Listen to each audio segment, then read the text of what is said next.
علی بھائی یہ بتا دیجیے گا کہ جنگ جمل، جنگ صفین اور جنگ نہرواں کے حوالے سے اہل سنت کی کتب کیا کہتی ہیں؟ نیز مولا علی علیہ السلام اور ان کے مخالفی دونوں ہی بیک وقت درست تھے، جبکہ آپ لوگ سیدنا مولا علی علیہ السلام کو خلیفہ بھی مانتے ہیں۔ جی علی الحمدللہ ہم ان کو خلیفہ راشد مانتے ہیں اور ان کے مخالفین کو خطا پر مانتے ہیں۔ البتہ اہل سنت میں دو رائے پائی جاتی ہیں۔ جو نارمل اہل سنت ہیں وہ تو کہتے ہیں کہ مخالفین کی غلطی اجتہادی ہے، اور چونکہ وہ مجتہد تھے ان کو ایک اجر ملے گا اس خطا کے اوپر۔ اور جو ذرا دلیر قسم کے لوگ ہیں اہل سنت کے ہاں، جن کو پتہ ہے کہ یہ معاملہ کچھ اور تھا، وہ کہتے ہیں جی کوئی اجتہادی غلطی نہیں ہے، وہ غلطی اگر اجتہادی ہے بھی تھی تب بھی عمار ابن یاسر رضی اللہ تعالیٰ عنہ علیہ السلام کے شہادت کے بعد، ان کے قتل کے بعد، اس کے بعد تو کھل کے سامنے آ گیا کہ وہ بغاوت پر مبنی تھی، اس کے بعد تو غلطی سے رجوع کرنا چاہیے تھا۔ تو لیکن یہ طبقہ ذرا تھوڑا ہے، لیکن اس کے اوپر اتفاق ہے کہ غلطی سارے مانتے ہیں۔ بخاری اور مسلم دونوں میں حدیث موجود ہے، نبی علیہ السلام نے فرمایا کہ حاکم وقت اگر اجتہاد کرے اور اس کا اجتہاد صحیح ہو تو اسے اللہ تعالیٰ کی طرف سے 2 اجر ملیں گے، اور اگر اس نے اجتہاد غلط کیا تو 1 اجر اس کو ملے گا۔ یہ حدیث حاکم کے بارے میں تھی، یعنی مولا علی علیہ السلام اگر جنگ جمل صفین نہروان پہ معاذ اللہ غلطی پر ہوتے تو ان کو 1 اجر مل ہی جاتا، اور جو وہ اب درست ہیں الحمدللہ، اہل سنت اہل تشیع دونوں مانتے ہیں، اور بخاری مسلم میں درجنوں حدیث اس پر گواہ ہیں، تو ان کو 2 اجر ملیں گے۔ مخالفین کے اجر کی تو کہیں بات ہی نہیں ہے، یہ خام خواہ گھسیٹ کے مخالفین کو اس میں شامل کرنا۔ اس میں الفاظ تو پڑھیں بخاری مسلم کے کہ حاکم وقت اگر اجتہاد کرے، حاکم کی پوسٹ بڑی ہے نا، کہ وہ اگر یہ اجتہاد کرتا ہے کہ مجھے اب ریٹ آف دی گورنمنٹ کو کوئی پارٹی چیلنج کر رہی ہے تو میں نے اب اس کے ساتھ کس طریقے سے بیہیو کرنا ہے، اور اس میں وہ پھر اگر قتال بھی ان کے خلاف کرتا ہے تو یہ اس کا ڈیسیژن ہے۔ جیسے سورۃ الحجرات میں ہے کہ اگر مسلمانوں کا کوئی گروہ باغی ہو جائے تو اس کے خلاف قتال کرو، یہاں تک کہ اسے یعنی مین سٹریم کے اندر لے آؤ۔ اس سورۃ الحجرات کی آیت کے تحت اہل سنت کی آپ تفسیر اٹھا کے دیکھ لیں تو وہ کہتے ہیں اس کی نمائندہ مثال سیدنا علی کی جنگیں ہیں، کیونکہ پہلے 3 خلفائے راشدین کی جنگیں جو ہیں وہ تو ان میں کوئی جنگ آپ کو مسلمانوں کے خلاف نہیں ملتی ہے۔ سیدنا علی کی جنگیں تینوں ہی مسلمانوں کے خلاف ہوئی ہیں، ان مسلمانوں کے جنہوں نے حاکم وقت کے خلاف بغاوت کی ہے۔ یہی وجہ ہے کہ سیدنا علی رضی اللہ تعالیٰ عنہ کی تمام جنگوں پہ آپ کو بخاری مسلم میں درجنوں احادیث مل جاتی ہیں۔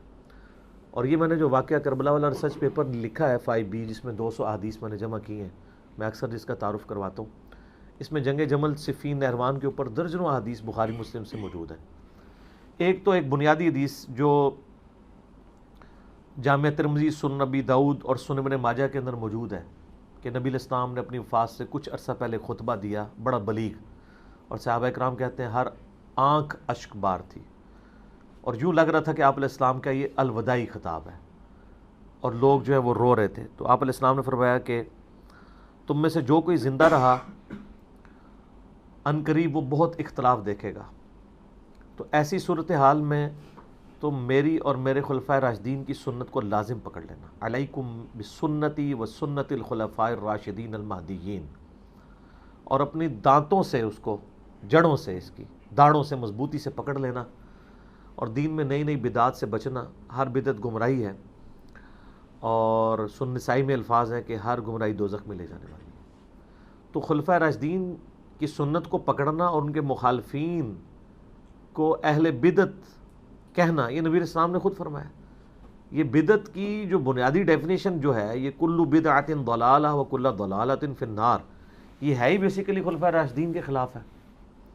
اسی کانٹیکسٹ میں ہم سیدنا عثمان غنی رضی اللہ تعالیٰ عنہ کے خلاف جو بغاوت کرنے والے ہیں ان کو بھی بدعتی شمار کرتے ہیں، اور سیدنا علی کے خلاف جو بغاوت کرنے والے ہیں ان کا یہ عمل بھی بدعت ہے۔ اور سیدنا علی کے حوالے سے تو درجنوں احادیث موجود ہیں، میں نے اس ریسرچ پیپر میں ڈالی ہیں۔ اس میں ایک وہ بنیادی حدیث جو ساری جنگوں کو کور کرتی ہے، وہ مسند امام احمد میں حدیث موجود ہے، المستدرک للحاکم میں موجود ہے، سنن نسائی الکبریٰ میں خصائص علی والے چیپٹر میں ہے۔ نبی علیہ السلام اپنی ایک بیوی کے گھر سے باہر نکلے، اور صحابہ کرام کہتے ہیں ہمارے ساتھ سیدنا ابوبکر عمر بھی موجود تھے اور باقی اصحاب بھی۔ تھوڑی دور جا کے آپ علیہ السلام کی جوتی ٹوٹ گئی، تو آپ نے جوتی اتار کے اپنی سیدنا علی کو دی گانٹھنے کے لیے، اور پھر کہتے ہیں کہ ہم چل پڑے پیدل. تھوڑی دور جا کے نبی علیہ السلام کھڑے ہو گئے کہ حضرت علی چونکہ جوتی گانٹ رہے تھے تو ان کا انتظار کرنے کے لیے. تو اس دوران پھر آپ علیہ السلام نے فرمایا کہ دیکھو اللہ تعالیٰ نے مجھے قرآن دے کر مبعوث کیا، لیکن ایز اے لاسٹ ریزارٹ مجھے قرآن پاک منوانے کی خاطر کافروں سے قتال کرنا پڑا. لیکن تم میں ایک ایسا شخص بھی ہے کہ جسے اس قرآن کی تعبیر کی خاطر مسلمانوں سے قتال کرنا پڑے گا قرآن منوانے کے لیے. تو سیدنا ابوبکر نے کہا انا یا رسول اللہ. آپ فرمایا لا. حالانکہ آپ علیہ السلام کا تقیہ کلام نہیں تھا لا، آپ لا کو اوائڈ کرتے تھے آخری درجے تک. سیدنا عمر نے کہا انا یا رسول اللہ. آپ فرمایا لا، بلکہ وہ شخص ہے جو میری جوتیاں کاٹ رہے ہیں. صحابہ دوڑے مولا علی کی طرف کہ آپ کے بارے میں یہ خوشخبری نبی علیہ السلام نے دی ہے کہ آن دا بہاف آف پروفٹ آپ مسلمانوں کے خلاف قتال کریں گے، جس طرح کہ نبی علیہ السلام نے قرآن منوانے کے لیے کافروں کے خلاف قتال کیا. تو سیدنا علی یہ بات سن کے صحابہ کہتے ہیں مسکرا پڑے. تو ہم سمجھ گئے کہ مولا علی کو یہ بات پتہ تھی کہ انہوں نے آن دا بہاف آف پروفٹ یہ جنگیں کرنی ہیں. اس صحیح حدیث کے بعد یہ تو وہم نکل گیا کہ سیدنا علی کو کسی جنگ کے اوپر کو پچھتاوا تھا. ان کو تو پتہ تھا کہ بھئی صحیح مسلم میں حدیث ہے علی سے محبت نہیں رکھے گا مگر مؤمن، علی سے بغض نہیں رکھے گا مگر منافق. صحیح مسلم 240. جس کی محبت ایمان کا حصہ ہو. اور اس حدیث میں تو خود مولا علی کہہ رہے ہیں صحیح مسلم کی کہ اس ذات کی قسم جس نے دانے کو پھاڑ کے اناج اگایا اور مخلوقات کو پیدا کیا، نبی امی نے مجھ سے یہ عہد لیا تھا کہ اے علی صرف مؤمن ہی تجھ سے محبت کرے گا اور صرف منافق ہی تجھ سے بغض رکھے گا. جس بندے کی محبت ایمان کا لٹمس ٹیسٹ ہو، اس شخص کو اپنے معاملات میں کیسے شک ہو سکتا ہے؟ ہو ہی نہیں سکتا. باقی یہ المصنف ابن ابی شیبہ میں جو روایتیں آتی ہیں کہ سیدنا علی جنگ جمل کے بعد روتے تھے، وہ اس لیے نہیں روتے تھے کہ ان کو یہ تھا کہ میں نے کوئی جنگ غلط کی ہے، وہ اس لیے روتے تھے کہ کاش مسلمانوں میں جنگیں نہ ہوتی. جس طرح کہ سورہ مریم میں آتا ہے کہ سیدہ مریم کو جبرائیل نے آ کے عیسیٰ علیہ السلام کی بشارت دی. اس کے بعد تو شک نہیں رہنا چاہیے تھا. لیکن جب حضرت عیسیٰ کی ولادت ہوئی تو وہ کیا کہتی ہیں؟ کاش میں بھولی بسری ہو گئی ہوتی، مجھے یہ دن نہ دیکھنا پڑتا کہ میں اپنی قوم کا سامنا کیسے کروں گی. اس کا یہ مطلب نہیں تھا ان کو جبرائیل کے وعدے پہ یا اللہ کے وعدے پہ شک تھا. انسان ہے نا. تو سیدنا علی کو بھی دکھ تھا اس بات کا کہ کاش یہ دن نہ آتا کہ میں اس وقت بھی نبی علیہ السلام کے ساتھ تھا جب چند لوگ تھے اور عرب میں ہم نے غلبہ حاصل کیا، پھر رومن اور پرشین امپائر بھی گر گئیں اور آج ہمارے سامنے مسلمانوں کا شرازہ بکھر رہا ہے اور میں اپنی کوشش کے باوجود اس کو سنبھال نہیں پا رہا مسلمانوں کی اندر کی ریشہ دمانیوں کی وجہ سے. تو اس کی وجہ سے وہ غم کھایا کرتے تھے، گریہ کیا کرتے تھے. تو یہ یعنی بنیادی حدیث ہے کہ آپ کو قرآن کی تعبیر کی خاطر جہاد کرنا پڑا مسلمانوں کے خلاف. اور وہ جنگ جمل، صفین، نہروان تینوں ہمارے پاس موجود ہیں. المصنف ابن ابی شیبہ جو امام بخاری مسلم کے استاد ہیں، ان کی جو کتاب المصنف ابن ابی شیبہ ہے آلموسٹ 38-39 ہزار احادیث کا مجموعہ ہے. اس کا آخری چیپٹر آپ پڑھ لیں، جنگ جمل، صفین، نہروان تینوں کے اوپر علیحدہ چیپٹر ہیں کتاب الجمل میں. میں نے کئی دفعہ دکھائے ہیں، وہ آلموسٹ میجورٹی حدیثیں میں نے اپنے ریسرچ پیپر میں کور کی ہیں. وہ ساری آلموسٹ وہاں پہ موجود ہیں اور کئی حدیثیں بخاری مسلم میں بھی ہیں. آپ جنگ جمل کے بارے میں جو سیدہ عائشہ اور سیدنا طلحہ اور زبیر رضی اللہ عنہم اجمعین کا جو معاملہ ہوا، وہ ڈیٹیل طلب ہے میرے، اس کے اوپر جنگ جمل کے اوپر کلپ لاکھوں لوگوں نے دیکھے ہیں، وہ آپ دیکھ سکتے ہیں. مسند احمد میں حدیث ہے، مجموع الزوائد میں ہے، المستدرک الحاکم میں اور کئی کتابوں میں کہ نبی علیہ السلام نے فرمایا میری اس بیوی کا کیا حال ہوگا جس پہ حوب کے کتے بھونکیں گے. حدیث حوب پہ میرا کلپ لاکھوں لوگوں نے دیکھا، آپ یوٹیوب پہ دیکھ لیں. سیدہ عائشہ جب نکلی جنگ جمل کے لیے، اس وقت تو جنگ کا ارادہ نہیں تھا، بعد میں معاملات بگڑ گئے. تو حوب نامی جگہ پہ جب پڑاؤ کیا، وہاں پہ کتے بھونکے، تو انہوں نے کہا میں تو اب آگے نہیں جاؤں گی، میں نے تو نبی علیہ السلام سے سنا تھا کہ میری ایک بیوی کے ساتھ یہ معاملہ ہوگا. تو حضرت زبیر نے کہا کہ نہیں اماں آپ آگے چلیں، آپ کی وجہ سے شاید کوئی صلح ہو جائے. صلح کیا ہونی تھی، پھر وہ لڑائی والا معاملہ ہی ہوا. سیدنا علی کی شفقت کی وجہ سے حضرت عائشہ کی بھی جان بخشی ہوئی، انہوں نے بڑی عزت کے ساتھ ان کو واپس ان کے بھائی محمد بن ابی بکر کے ساتھ بھیج دیا.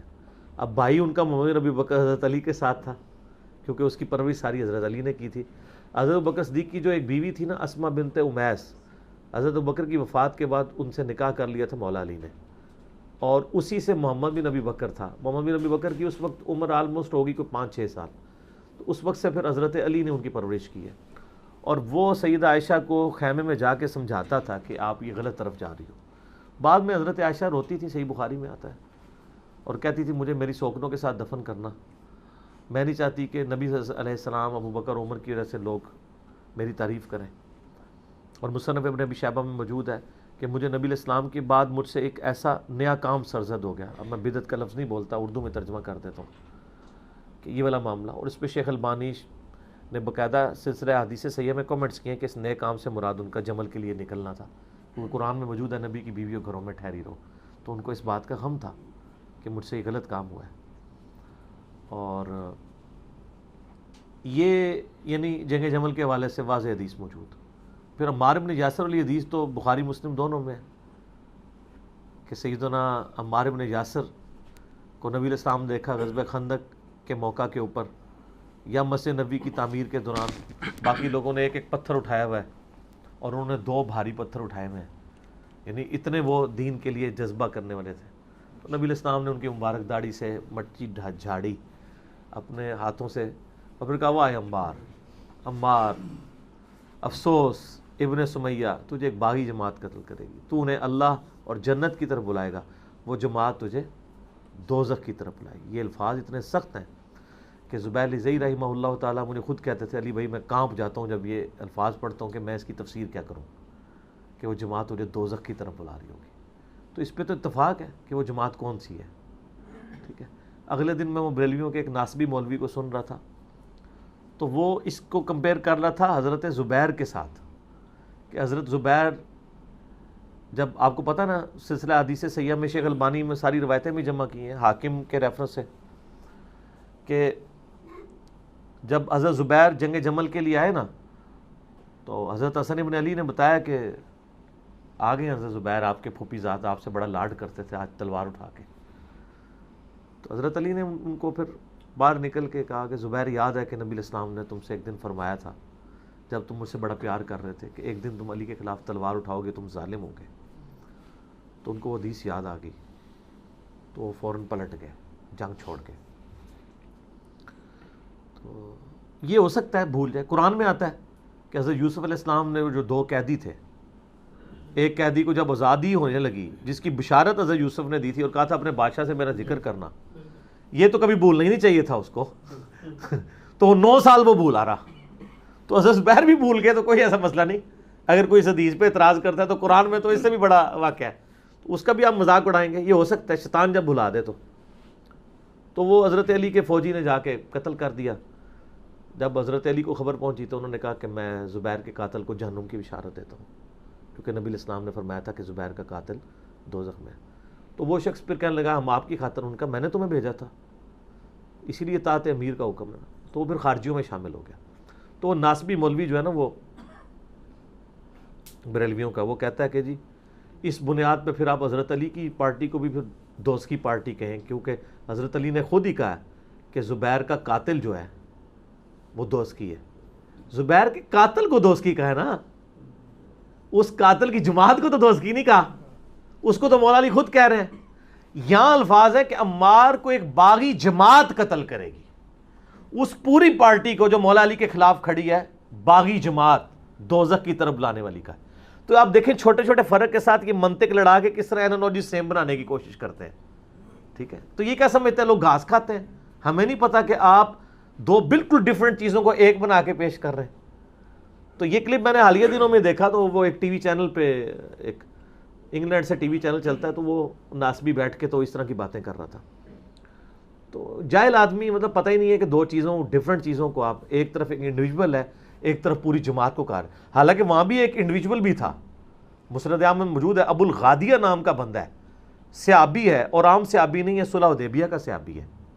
اور مسلم شریف میں حدیث ہے کہ جو لوگ جنہوں نے بیعت رضوان میں میرے ہاتھ پہ بیعت کیا ان کو دوزخ کی آگ نہیں چھوئے گی.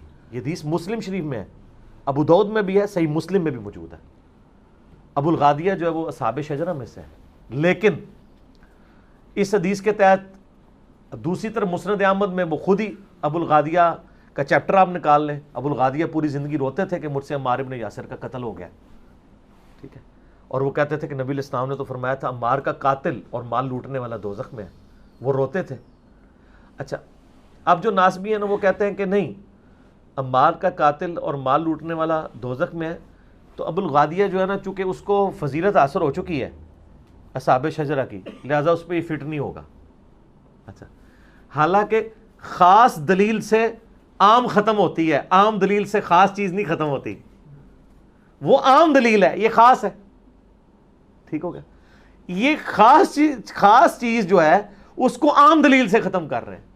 ویسے دوسری جگہ جو ہے نا ان کو جب کہنا وَإِذَا قُرِئَ الْقُرْآنُ فَاسْتَمِعُوا لَهُ، تو کہتے ہیں یہ تو عام ہے، خاص یہ ہے لا صلاۃ لمن لم یقرأ بفاتحۃ الکتاب، تو کہتے ہیں اس سے وہ عام ختم ہوتا ہے۔ ادھر انہوں نے اپنا قانون ہی الٹ کر دیا ہے، عام چیز سے خاص ختم کر دیا ہے۔ ایون ابن حجر اسقلانی نے بھی کیا، شیخ البانی رحمہ اللہ جو محدث اعظم سعودیہ تھے، پھر سعودیہ سے بھی چلے گئے۔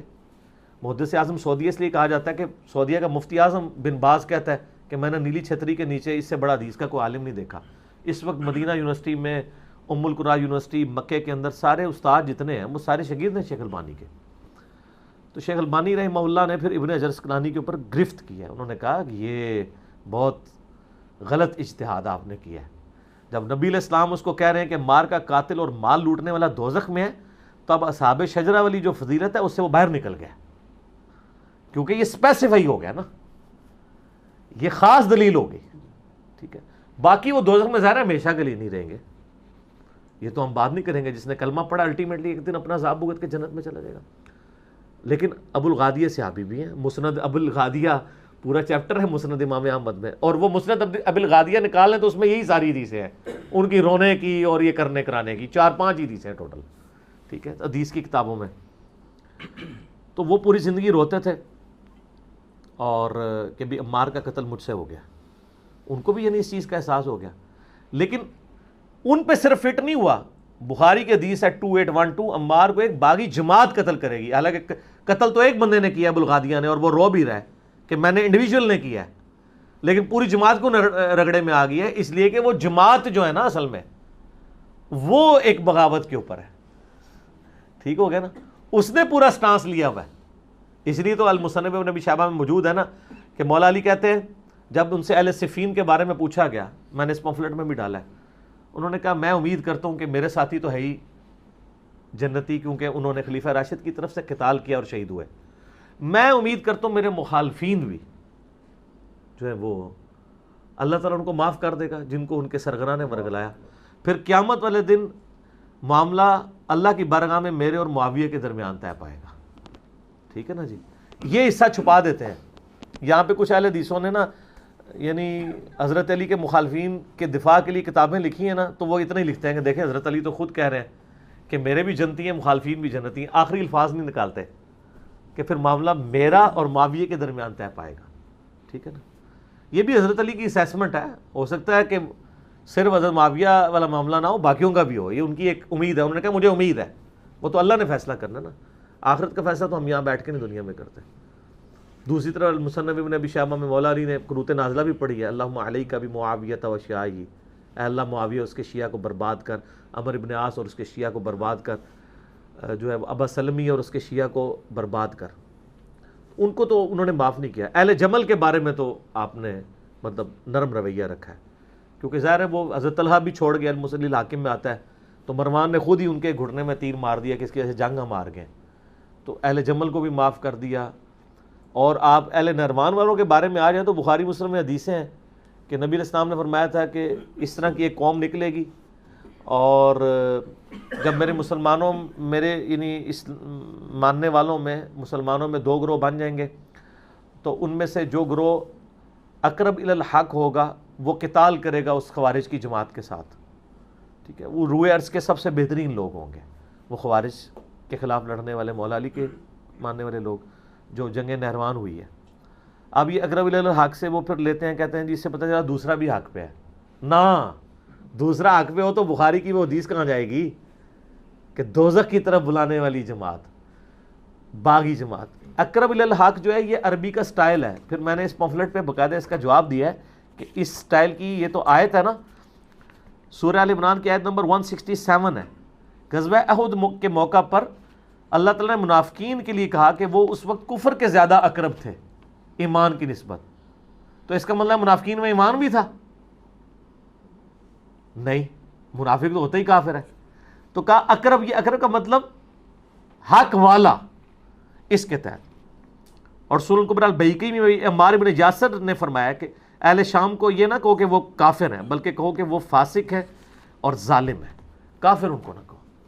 تو جنگ نہروان کے بارے میں بخاری مسلم میں تو بہت زیادہ حدیثیں ہیں کہ نبی علیہ السلام فرمایا میری امت کے بہترین لوگ ہوں گے جو خوارج کے خلاف قتال کریں گے. تو جمل, صفین, نہروان یہ سب کی سب جنگیں جو ہے نا وہ ان پہ مولا علی کو حق پہ مانا جاتا ہے. باقی رہا اجتہادی والا معاملہ, تو میں نے بتایا کہ دلیر لوگ جو ہیں وہ تو مانتے ہیں. میں نے مسند احمد سے حدیثیں پیش کی ہیں کہ امیر شام کے سامنے جب عمار بن یاسر کا سر لا کے رکھا گیا, انہوں نے ادھر بھی تعویل کر دی ہے کہ ہم تو اس کے قاتل نہیں ہیں, نہ علی لے کے آتا تو نہ قتل ہوتا. پھر حضرت علی تک جب بات پہنچی انہوں نے کہا پھر حمزہ کے قاتل نبی علیہ السلام ہے, نہ حمزہ کو لے کے جاتے ہیں تو انہوں نے قتل ہوتا. یہ پکی دی تھی, مولا علی بھی پکی دیتے سر. الزامی جواب, اینٹی وینم. تو یہ مطلب اس طرح کی لیم ایکسکیوزز اس زمانے میں لوگ پیش کرتے تھے. اب یہ آپ اگر یہاں پہ حدیثیں پڑھیں تو میں نے یہاں پہ ان حدیثوں کے اینڈ پہ نا علامہ بدر الدین عینی حنفی, دو امام ہیں جنہوں نے ایک زمانے میں بخاری کی شروحات لکھی ہیں. ابن حجر اسقلانی 852 ہجری میں فوت ہوئے ہیں, فتح الباری لکھی ہے, پوری دنیا میں مشہور ہے. اسی زمانے میں 856 ہجری میں یہ فوت ہوئے ہیں علامہ 855 ہجری میں بدر الدین عینی. انہوں نے لکھی ہے عمدۃ القاری, بخاری کی شرح. ٹھیک ہو گیا. تو وہ اس کی شرح میں حدیث نمبر 7083, بخاری کی ایک حدیث ہے 7083, اس کی شرح کرتے ہوئے بدر الدین عینی لکھتے ہیں کہ امام کرمانی نے کہا کہ سیدنا علی اور حضرت معاویہ دونوں ہی مجتہد تھے. زیادہ سے زیادہ یہ ہے کہ حضرت معاویہ کو اجتہاد میں خطا لاحق ہوئی, ان کو 1 اجر ملے گا, جبکہ سیدنا علی کو 2 اجر ملیں گے. تو پھر امام بدر الدین عینی نا انجینئرنگ کرتے ہیں ان کے اس جملے کی. وہ کہتے ہیں میں کہتا ہوں کہ حضرت معاویہ رضی اللہ عنہ کی خطا کو اجتہادی خطا کیسے کہہ دیا جائے, اور ان کے اجتہاد پر کیا دلیل ہے, حالانکہ ان کو یہ حدیث پہنچ چکی تھی جو میں نے بیان کی بخاری مسلم کی, جس میں رسول اللہ صلی اللہ علیہ وآلہ وسلم نے فرمایا تھا افسوس ابن سمیہ کو ایک باغی جماعت قتل کرے گی, اور ابن سمیہ عمار ابن یاسر ہیں, اور ان کو حضرت معاویہ کے گروہ نے جنگ صفین میں قتل کیا. کیا حضرت معاویہ اس پہ راضی نہیں ہے کہ ان کو برابر چھوڑ دیا جائے, چہ جائے کہ ان کو سیدنا علی کے خلاف بغاوت کرنے پہ 1 اجر بھی ملے؟ وہ کہتے ہیں اجر سنا رہے ہیں ان کو صحابی ہونے کے سے اللہ تعالیٰ چھوڑ دینا, یہی ان کے لیے فضیلت کافی ہے. تو اجر کہتے ہیں کہاں سے؟ اور آپ کو مزے کی بات بتاؤں, ملا علی قاری, ٹھیک ہے نا, اس نے بھی جو مرقہ لکھی ہے نا شرح مشکات, اس میں بڑے سخت الفاظ لکھے ہیں انہوں نے کہا کہ یہ کون سا اجتہاد ہے یار, اگر اجتہاد مان لیجیے تو سارے لوگ ہی اپنے اجتہادات پیش کرنا شروع کر دیں گے. انہوں نے کہا ہمیں تو یہ بھی پتہ چل گیا کہ وہ جو جنگ بھی تھی نا اس کی انٹینشن جو ہے وہ قصاص عثمان نہیں تھی, انٹینشن کچھ اور تھی. اب اتنا ہی لکھ سکتے تھے نا, اس سے زیادہ نہیں لکھ سکتے. تو مجھ سے مزاج لوگ ہر جگہ موجود ہیں, اور ہم ان لوگوں کے اقوال کے سر کوئی محتاج نہیں ہے. یہ جو آپ سلف کے فام کی جب بات کرتے ہیں تو ہم ان اسلاف کو بھی پیش کرتے ہیں نا, یہ بھی تو اہل سنت کے اسلاف ہے نا. تو آپ اپنے اسلاف کو اپنے جیب میں رکھیں, ان کو ہم اپنے جیب میں رکھتے ہیں. آئیں بخاری مسلم سے فیصلہ کرتے ہیں. نبی علیہ السلام جب فرما رہے ہیں عمار کو باغی جماعت دوزخ کی طرف بلانے والی قتل کرے گی, اس سے جو رزلٹ نکلتا ہے وہ آپ نکال لیں. اچھا, اور پھر یہ ایسے ظالم ہیں کہ یہ اس طرح کی چیزیں لکھ کے نا تو میرے اوپر تھوپ رہے ہوتے ہیں کہ دیکھو یہ تو اہل شام کو کہتا ہے کہ دوزخی جماعت ہے. یہ تو نبی علیہ السلام نے کہا, اور ان کی مثال اسی طریقے سے ہے. جب ہماری یہاں نئی دعوت لانت ہوئی نا, ریسرچ پیپر نمبر 1 میرا ہے رسول اللہ کی آخری وصیت ہے صلی اللہ علیہ وسلم. اس میں نے ایک حدیث بخاری کی لکھی کہ حضرت عمر فاروق رضی اللہ تعالیٰ نے کہا انا کننا نتوسل الیک, اے اللہ پہلے ہم تیرے نبی کے وسیلے سے تیری طرف دعا کرواتے تھے. تو ظاہر آپ تو حضور فوت ہو چکے تھے, تو ہم ان کے چچا کو لائے, ان کی دعا کی برکت سے ان کے وسیلے سے تیری طرف متوجہ ہوتے ہیں, ہم پہ بارش نازل فرما. صحیح بخاری میں 1010 نمبر حدیث ہے. تو بارش نازل ہو جاتی. یہ پمفلٹ میں حدیث لکھی ہوئی تھی. یہ پمفلٹ ایک بریلوی عالم کو پہنچا, جہلم میں ایک وہ بریلوی عالم تھے، انہوں نے کیا کیا کہ ایک دھمکی آمیز خط میرے گھر بھیجا، وہ ہمیں پتہ چل گیا کس نے بھیجا، ہینڈ رائٹنگ سے پتہ، اس پہ انہوں نے اس حدیث کو نا انڈر لائن کیا ہوا اور خط میں لکھا ہوا کہ یہ جو گستاخانہ قیدہ تم نے لکھا ہے، حدیث کو گستاخانہ قیدہ، حالانکہ میرے تو اپنے کمنٹس ہی نہیں تھے، وہ تو حضرت عمر کے کمنٹس تھے. یہ ان لوگوں کا علمی لیول میں آپ کو بتا رہا ہوں، موضوعات شریف والوں کا. اور کہا کہ اپنے اس عقیدے سے توبہ، آج شام تک شاندار چوک میں لٹکا دو ہمارے جہلم شہر میں. یہ میں بات کر رہا ہوں 2008-9 کی، ورنہ میں ممتاز قادری کے مشن کو آگے لے کے چلوں گا. ٹھیک ہے، تو یعنی ان لوگوں کا یہ حال ہے. ٹھیک ہے، تو وہ حدیث کو انڈر لائن کیا ہوا تھا اس نے. ادھر بھی نہیں، یہ ہمارے جب جواب دیتے ہیں نا، پوسٹیں لگاتے ہیں یا پمفلٹ کا جواب دیتے ہیں، وہ حدیث کے الفاظ کو میرے منہ میں ڈال رہے ہوتے ہیں کہ یہ کہہ رہا ہے دوزخ کی طرف لانے والی جماعت. ٹھیک ہے، میں نے اللہ کے فضل سے یہ 200 روایتیں جو کربلا کے اوپر جمع کی ہیں پس منظر پہ، جمل، صفین، نہروان، شہادت عثمان رضی اللہ عنہ علیہ السلام کے اسباب، کہیں پہ بھی اپنے ذاتی کومنٹس کو ایک رزلٹ کے طور پہ نہیں پیش کیا. جو کچھ حدیث میں لکھا ہوا ہے، حالانکہ بڑے بڑے سخت الفاظ تھے، لیکن میں نے ان کو حدیث میں ہی رہنے دیا ہے کہ یار آپ خود فیصلہ کر لیں. آپ اگر آپ یہ سمجھتے ہیں ان حدیثوں کو آپ آن کرتے ہیں تو اپنے ممبر پہ حدیثیں بیان کر دیں، خود شرح اس کی بیان کر دیں. آپ کی عوام خود ہی پوچھ لے گی کہ یار یہ کیا، وہ کہے گی یہ تو شرح بنتی نہیں ہے. ٹھیک ہے، یہ شرح تو یہ نہیں ہے، یہ تو شرح ہے، شرح نہیں ہے. تو جنگ جمل، صفین، نہروان پہ اہل سنت کا موقف یہ ہے کہ مولا علی حق پہ تھے، لیکن مخالفین کو ہم کافر نہیں کہتے، فاسق اور ظالم سمجھتے ہیں، اہل بدعت سمجھتے ہیں. ٹھیک ہو گیا، بس جنرلی بات کرتے ہیں، ہم اسپیسیفکلی کسی کا نام نہیں لیتے. یہ ہمارا ریسرچ پیپر ہے میرے بھائیوں، ریسرچ پیپر نمبر 5B، واقعہ کربلا کا حقیقی پس منظر 72 صحیح الاسناد احادیث کی روشنی میں، جس میں نے اہل سنت کی مین سٹریم کی کتابوں سے تقریباً 200 روایتیں جمع کی ہیں. اکثر صحیح بخاری اور صحیح مسلم سے احادیث ہیں، اور جو بخاری اور مسلم سے ہٹ کے باقی روایتیں ہیں ان کے اوپر میں نے دور حاضر کے جو بڑے بڑے محدثین ہیں، شیخ البانی رحمہ اللہ تعالی، شیخ زبیلی رحمہ اللہ تعالی، شیخ شعیب ارناؤت رحمہ اللہ تعالی، اس کے علاوہ سلیم اسد حفظہ اللہ تعالی، شیخ غلام مصطفیٰ ظہیر حفظہ اللہ تعالی، اور باقی جو بڑے بڑے محدثین جن کی یعنی یہ فیلڈ ہے، ان کی تحکیم کے ساتھ احادیث جمع کی ہیں. اور آلموسٹ سنی شیعہ کنفلکٹ کے اوپر کربلا کے کانٹیکسٹ میں جتنی باتیں میں نے اس میں کور کی ہیں، یعنی خلافت راشدہ کی مدت کتنی تھی، خلفائے راشدین کون ہیں علیہم الرضوان و علیہم السلام اجمعین، اس کے بعد شہادت عثمان کے اصلی اسباب کیا تھے بخاری اور مسلم کی روشنی میں، اس کے بعد جنگ جمل، صفین، نہروان، اور پھر اس کے بعد حضرت معاویہ رضی اللہ تعالیٰ عنہ کا دور ملوکیت، اور پھر صلح حسن، پھر الٹیمیٹلی یزید کا ولی عہد بننا، اور پھر حکومت سنبھال کر سیدنا حسین ابن علی رضی اللہ تعالیٰ عنہما و علیہم السلام کی مظلومانہ شہادت تک. یہ پوری کی پوری ڈیٹیلز حکمرانوں کی لکھوائی ہوئی تاریخ سے نہیں، بلکہ صحیح الاسناد احادیث سے، جو اہل سنت کی مین سٹریم کی کتابیں جو آپ کے سامنے نہ صرف پڑھی ہوئی ہیں بلکہ یہ پڑھی ہوئی ہیں. ایک ایک کا نمبر میں نے بیروت دارالاسلام، اور جو بیروت میں آپ کو پتہ ہے کلمی نسخے بھی موجود ہیں حدیث کی کتابوں کے، ان کا ہے وہ دارالکتب العلمیہ جو یہ ساری حدیث کی کتابیں چھاپتا ہے، ان کی جو انٹرنیشنل نمبرنگ ہے، اور میں حرمین بھی جس کو فالو کرتے ہیں اس کے مطابق میں نے یہ سارے کے سارے نمبر اس میں ڈالے ہیں. آپ کاؤنٹر ویریفائی بھی مکتبۃ الشاملہ اور باقی سافٹ ویئر سے کر سکتے ہیں. یہ ریسرچ پیپر میرے بھائیوں، واقعہ کربلا کا حقیقی پس منظر 72 صحیح الاسناد احادیث کی روشنی میں، اس کی ہارڈ کاپی آپ ہماری اکیڈمی سے فری منگوا سکتے ہیں.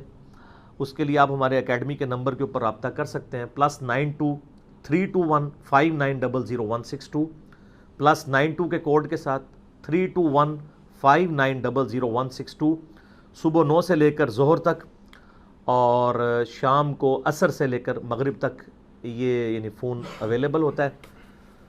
اس پہ آپ رابطہ کر کے ہارڈ کاپی اپنے گھر فری منگوا سکتے ہیں. سافٹ کاپی کے لیے آپ ہماری ویب سائٹ اہلسنتپاک.com پہ جا کے ڈاؤن لوڈس والے پورشن سے اسے ڈاؤن لوڈ بھی کر سکتے ہیں۔ یہ سافٹ ویئر جو عربی اویلیبل ہیں یا اردو اویلیبل ہیں، ان میں جو آپ کے پاس آلریڈی PDF بھی اویلیبل ہیں حدیث کی کتابوں کے، جو انٹرنیشنل نمبرنگ پہ ہیں، آپ ان کے ساتھ ان کو میچ کریں گے تو ایک ایک حدیث اسی نمبر کے اوپر انشاءاللہ تعالی ملے گی۔